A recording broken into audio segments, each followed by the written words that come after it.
అయితే అన్ని స్థానాలకు పార్టీ అభ్యర్థుల్ని పోటీలో నిలుపుతామని ప్రకటించారు. రాష్ట్రపతి ప్రధానితో భేటీ, భవిష్యత్ కార్యాచరణపై విజయమ్మ జాతీయ మీడియాకు ఇంటర్వ్యూ ఇచ్చారు. రాజకీయ లబ్ధి కోసమే కాంగ్రెస్ పార్టీ తెలంగాణ ఏర్పాటు నిర్ణయం తీసుకుందని వైఎస్ఆర్ కాంగ్రెస్ పార్టీ గౌరవ అధ్యక్షురాలు వైఎస్ విజయమ్మ స్పష్టం చేశారు. ప్రముఖ బిజినెస్ పత్రిక ఎకనామిక్ టైమ్స్ కు ఇచ్చిన ఇంటర్వ్యూలో అనేక అంశాలను విజయమ్మ ప్రస్తావించారు.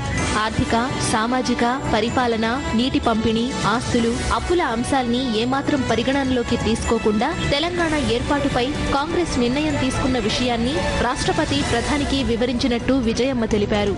న్యాయం కోరుతూ ఢిల్లీలో ధర్నా నిర్వహించిన అంశాన్ని ఆమె ప్రస్తావించారు. తాము చెప్పిన అంశాల్ని రాష్ట్రపతి ఓపిగ్గా విన్నారని విజయమ్మ తెలిపారు.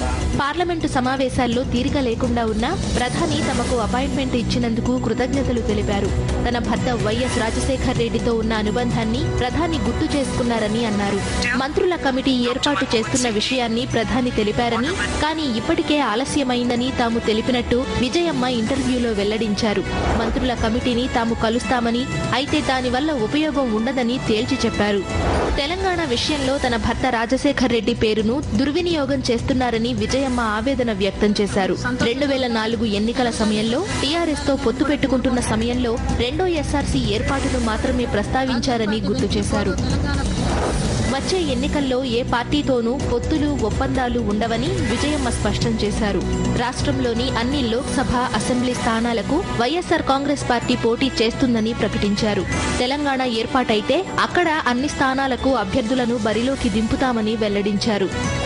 జగన్మోహన్ రెడ్డి జైల్లో ఉన్న అంశాన్ని ప్రస్తావిస్తూ రాజకీయాల్లో జనం మద్దతు కీలకమని, జగన్ వైఎస్ఆర్ కాంగ్రెస్ పార్టీ విషయంలో ఇదే పెరుగుతోందని అన్నారు. అన్యాయాన్ని ఎదిరించే శక్తిని జగన్ వైఎస్ఆర్ కాంగ్రెస్ పార్టీకి జనం అందిస్తున్నారని విజయమ్మ అన్నారు. జగన్ను కాంగ్రెస్ నాయకత్వం జైల్లో పెట్టిన తీరును జనం చూస్తున్నారని తెలిపారు.